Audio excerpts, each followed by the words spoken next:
할렐루야. 하나님의 사랑과 은혜가 우리 사랑하는 미랄 성도님들에게 넘치시기를 축원합니다.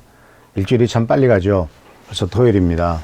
하루하루 참 어떻게 지나간지 모르게 지나가지만 하나님께서 우리를 지키시고 보살피시는 데는 정말 다름이 없습니다. 그리고 또 이제 조금씩 코로나 바이러스의 확진자들이 숫자가 줄고 또 외국에서 오는 사람들 숫자만 오히려 그대로이기 때문에 이제 우리나라에선 생기지 않고 있고 또 발생한 사람들의 모든 동선이 정확하게 파악되고 있기 때문에 이렇게 더 이상 확진되지 않고 있는 좋은 소식이 있는 것 같습니다. 그렇지만은 이제 갑자기 또 풀어놓으면 또 어떤 일이 생길지 모르니까 그 옛날에 대구에서 31번 확진자 1명 때문에 수천 명이 확진을 당했지 않습니까? 물론 이제 그 신천지라고 하는 그 특별한 케이스 모든 사람이 다닥다닥 붙여 앉아가지고 침튀기고 있었던 그런 것으로 말미암아 엄청난 그 확진자가 나온 것처럼 그런 경우도 안 생기겠지만 그래도 계속 조심해야 될 것이라고 생각합니다.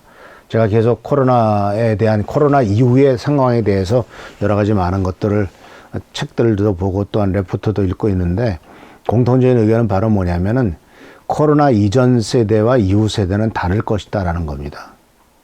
그러니까 심지어는요 코로나 이전에 그런 평범한 생활 속으로 돌아가지는 못하게 될 것이다 라고까지 말하고 있어요. 여러 가지 이유를 대고 있지만은 참 그런 이유들이 다 타당성이 있는 것 같습니다.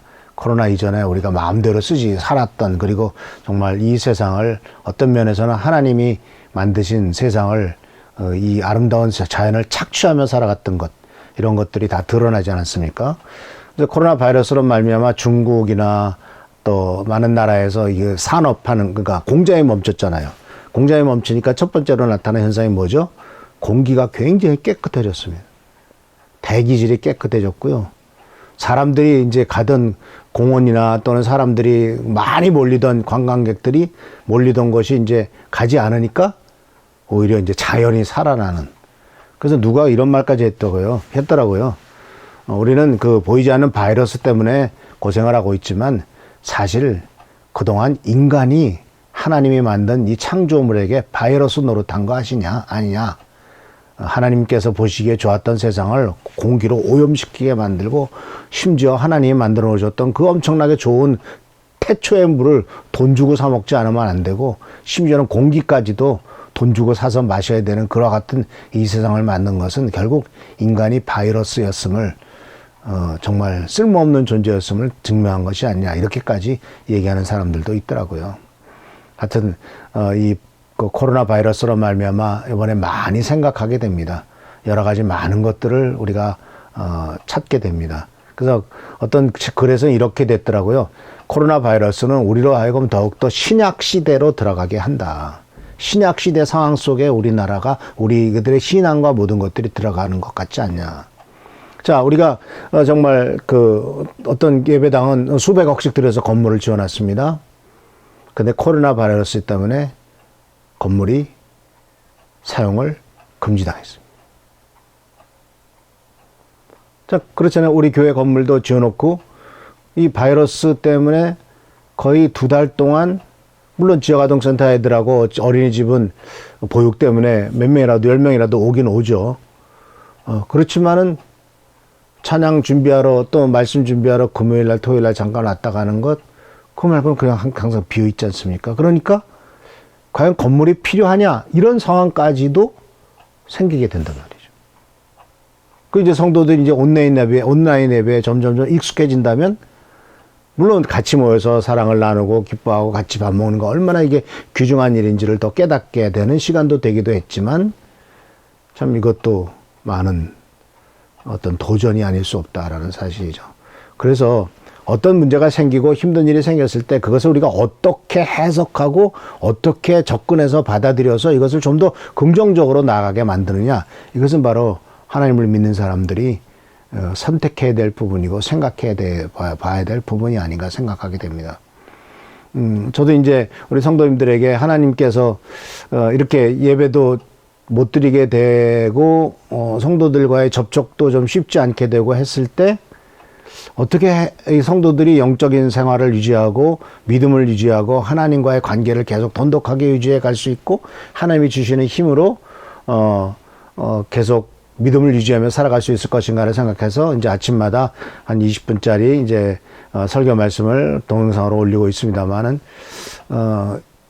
어떤 면에서는 또 성도들에게는 굉장히 많은 도움이 되는 것 같기도 합니다.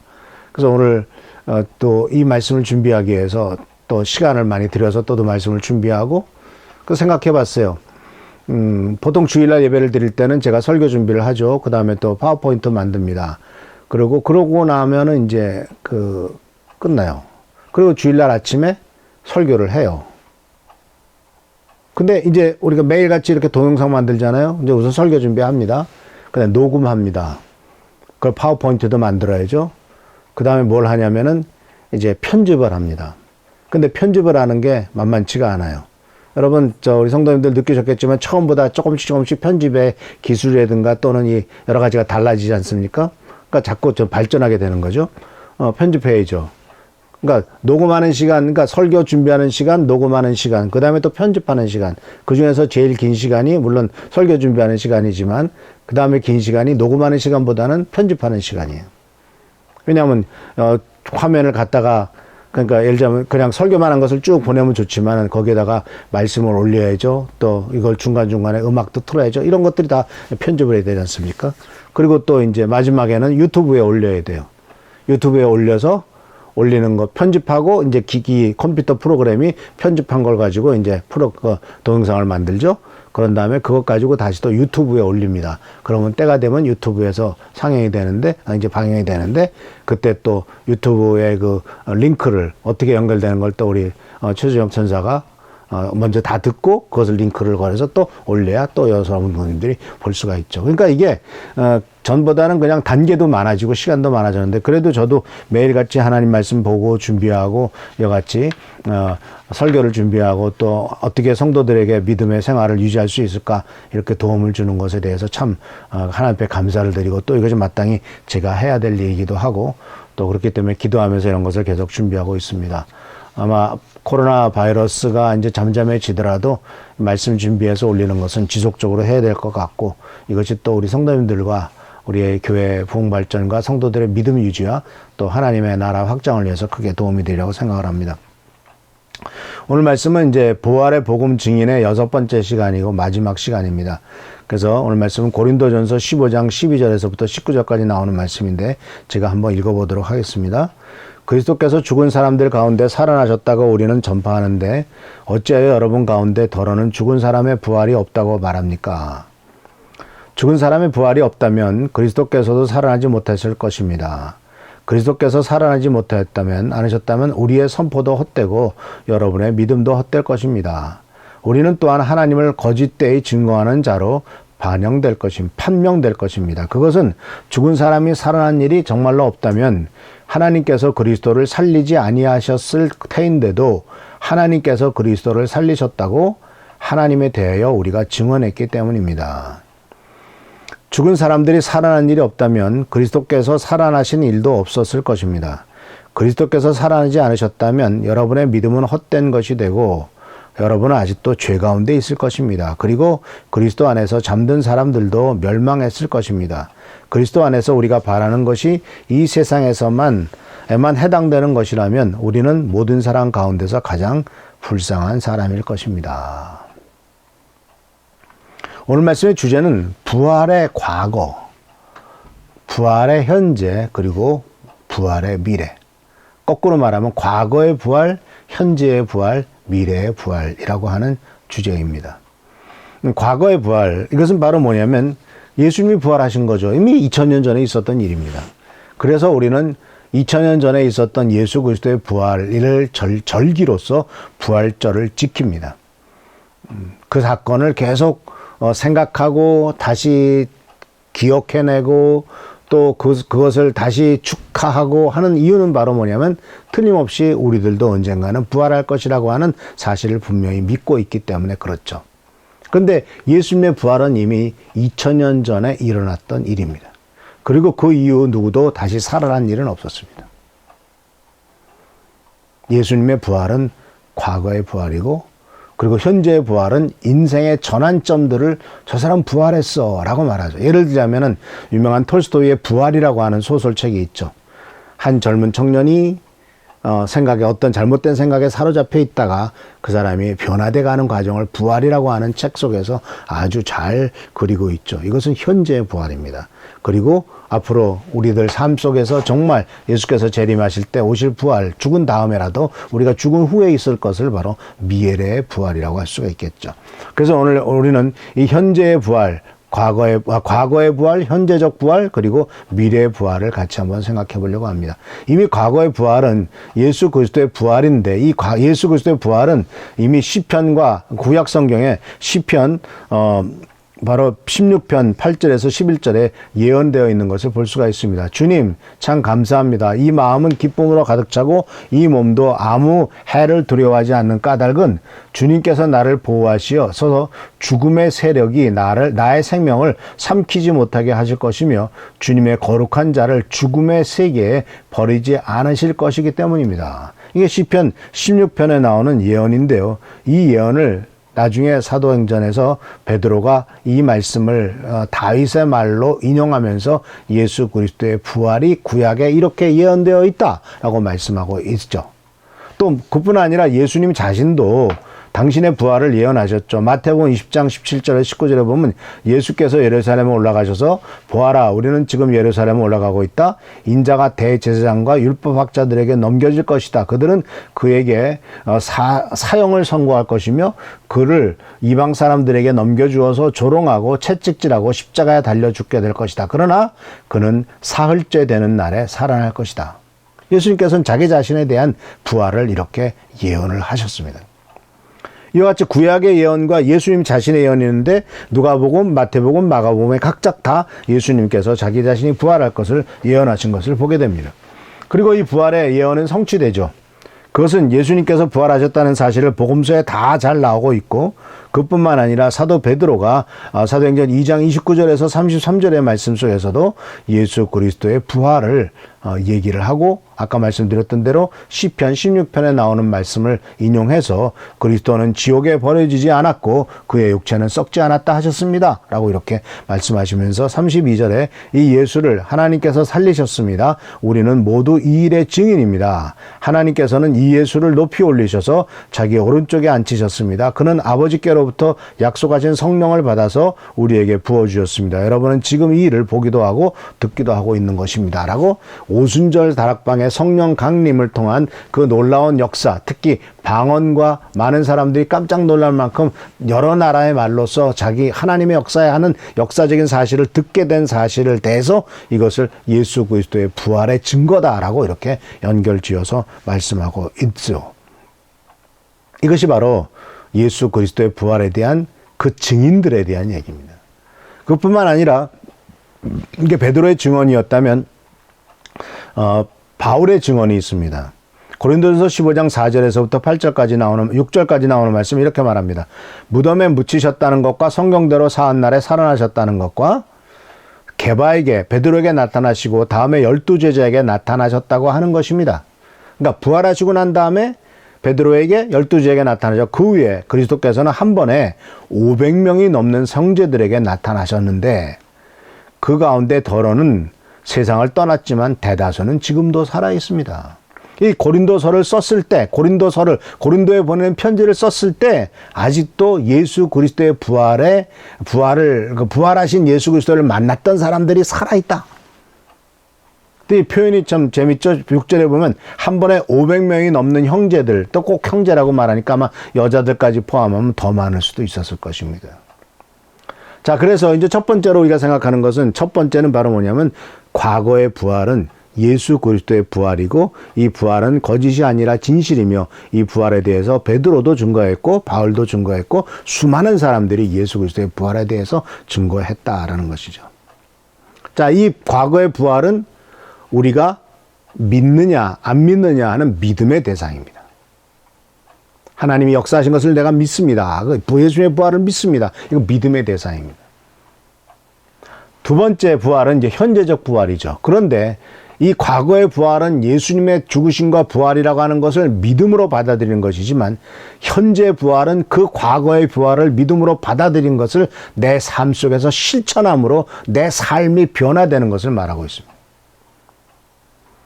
그래서 이 현재적 부활은 요한복음 5장 24절에 내가 진정으로 너에게 말한다. 내 말을 듣고 나를 보내신 분을 믿는 사람은 영원한 생명을 가지고 있고 심판을 받지 않는다. 그는 죽음에서 생명으로 옮겨갔다. 예수 그리스도를 믿는 사람에 대해서 이미 영원한 생명, 영생을 가지고 있다. 죽고 난 다음에 심판이 있다고 히브리서 9장에 말했는데 그는 심판을 받지 않는다. 그리고 왜냐하면 그는 지금 현재 죽음에서 생명으로 옮겨간 상태이기 때문이다 라고 말하고 있습니다. 물론 우리는 육신적으로는 죽습니다. 그러나 영적으로는 죽음에서 생명으로 옮겨간 상태입니다. 이게 바로 예수를 믿기 전에 죽었던 인생이 예수를 믿고 난 다음에 죽음에서 생명으로 옮겨갔다면 이게 바로 부활이 아니고, 부활의 현재적인 모습이 아니고 무엇이겠습니까?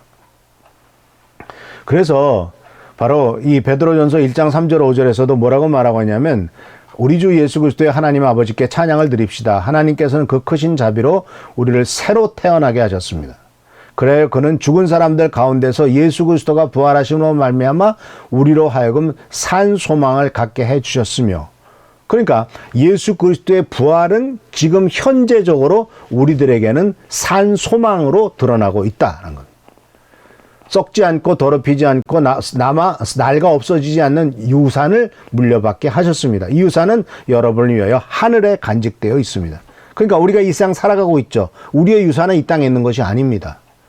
내가 돈을 벌어서 그 유산을 자손들에게 남겨주면 좋겠지만 그것은 영원하지 않죠. 그것도 언제 없어질지 모르는 겁니다. 그러나 영원한 유산은 하늘나라에 있습니다. 썩지 않고 쇠하지 않고 정말 낡아 없어지지 않는 유산은 바로 하늘나라에 우리를 위해서 간직해 놓으셨고, 언젠가는, 이건 미래적인 사건이지만 언젠가는 우리들이 그것을 바로 누리게 될 것이다 라는 것입니다.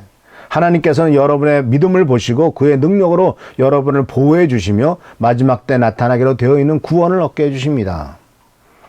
보세요. 주님이 우리를 보시는 것은 우리의 믿음입니다. 업적보다도 믿음입니다. 그리고 그 믿음을 가진 사람들을 하나님께서는 보호해 주십니다. 그리고 마지막 결과의 가장 큰 축복은 구원이다라는 것이죠. 그래서 현재적 부활은 바로 에베소서 2장 6절에 사도 바울은 이렇게 말하고 있습니다. 하나님께서 그리스도 예수 안에서 우리를 그분과 함께 살리시고 하늘에 함께 앉게 하셨습니다. 놀라운 은혜죠. 우리가 하나님과 함께 보좌에 앉아 있고, 또 요한복음 20장 31절에서 바로 영생을 주셨다라고 말씀하고 있습니다. 그럼 마지막으로 미래적 부활은 어떤 것일까요? 이 미래의 부활에 대해서 예수님이 바로 이제 부활의 첫 열매가 되셨지만, 이 말씀 속에서 보면은 이 미래의 부활은 이렇게 말하고 있습니다. 데살로니가전서 4장 16, 17절에 이런 말씀이 있습니다. 주님께서 호령과 천사장의 소리와 하나님의 나팔 소리와 함께 친히 하늘로부터 내려오실 것이니 그리스도 안에서 죽은 사람들이 먼저 일어나고 그 다음에 살아남아 있는 우리가 그들과 함께 구름 속으로 이끌어 올라가서 공중에서 주님을 영접할 것입니다. 이리하여 우리가 항상 주님과 함께 있을 것입니다. 자, 그리스도 안에서 죽은 사람이 먼저 일어난답니다. 그 다음에 구름으로 이끌어 올려서 공중에서 주님을 영접할 것이다. 소위 말하는 휴거라는 거죠. 그리스도 안에서 죽은 사람들이 먼저 일어나는 것, 이게 첫째 부활이죠. 그래서 이것은 이제 계시록 20장에 이렇게 말하고 있습니다. 내가 또 보좌를 보니 그 위에 사람들이 앉아 있는데 그들은 심판할 권세를 받은 사람들이었습니다. 또 나는 예수의 증언과 하나님의 말씀 때문에 목이 베인 사람들의 영혼을 보았습니다. 그들은 그 짐승이나 짐승의 우상에게 절하지 않고 그들의 이마와 손에 그 짐승의 표를 받지 않은 사람들입니다. 그들은 살아나서 그리스도와 함께 1000년 동안 다스렸습니다. 그 나머지 죽은 사람들은 1000년이 끝날 때까지 살아나지 못했습니다. 이것이 첫째 부활입니다. 첫째 부활. 누가? 바로 그리스도 안에서 순교를 당한 사람들이 일어나는 것 첫째 부활. 그래서 6절에 이렇게 말합니다. 이 첫째 부활에 참여하는 사람들은 복이 있고 거룩합니다. 이 사람들에게는 둘째 사망이 아무런 세력도 부리지 못합니다. 이 사람들은 하나님과 그리스도의 제사장이 되어 1000년 동안 그와 함께 다스릴 것입니다. 자, 여기서 이 1000년은 문자적인 1000년이냐 아니냐 하는 것에 대해서는 이제 신학자들 사이에 많은 논란이 있지만 어쨌든 오랜 기간 동안 하나님의 뜻 가운데서 다스림과 축복을 누리게 될 것을 얘기하고 있는 것을 볼 수가 있습니다. 그래서 이 미래적 부활은 결국은 그 요한복음 5장 29절에 선한 일을 한 사람은 부활하여 생명을 얻고 악한 일을 한 사람은 부활하여 심판을 받는다. 이건 둘째 부활이라고 볼 수도 있죠. 첫 번째 부활은 그리스도 안에서 순교했던 사람들, 그리고 두 번째 부활은 선한 일을 한 사람들과 악한 일을 한 사람들 다 부활하는 것. 이것이 바로 둘째 부활인 것을 보게 됩니다. 말씀을 마칩니다. 사랑하는 성도 여러분, 그렇기 때문에 부활은요, 과거 예수 그리스도의 부활이 있고 현재 우리가 생명을 얻은 현재적 부활, 그리고 변화된 현재적 부활이 있고 마지막 세 번째로서 우리가 살아있는 동안 주님이 오시면은 또 휴거가 될 것이고, 그리고 그렇지 않으면 먼저 우리가 죽는다면은 주님께서 하시는 미래 부활에 우리들이 참여하게 될 것이다 라는 사실입니다. 그래서 이 부활은 영원히 과거, 현재, 미래에 전체적으로 영향을 끼치는 놀라운 축복이라는 사실을 기억하시면서 우리 살고 있는 이 삶 속에서 부활의 은총을 누리고 부활의 축복을 누리고 또한 영생을 누리는 우리 귀한 성도님들 되시기를 축원합니다. 기도하겠습니다. 오늘도 주님의 은총 가운데서 살아갈 수 있도록 하시고 은혜를 베푸신 것을 감사를 드립니다. 예수 그리스도의 부활이 우리의 부활이 되고 하나님의 역사의 축복이 되고 은혜가 되도록 인도하여 주옵소서. 오직 주님을 바라보고 살아가는 삶이 되도록 하시고 예수의 부활을 현재 누리며 축복 가운데 살아가도록 인도하옵소서. 주께 감사하고 예수 그리스도의 이름으로 축복하며 간절히 기도하옵나이다.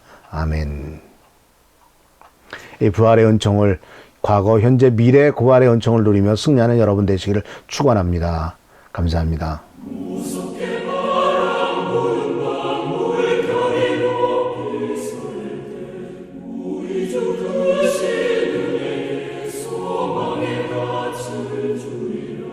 주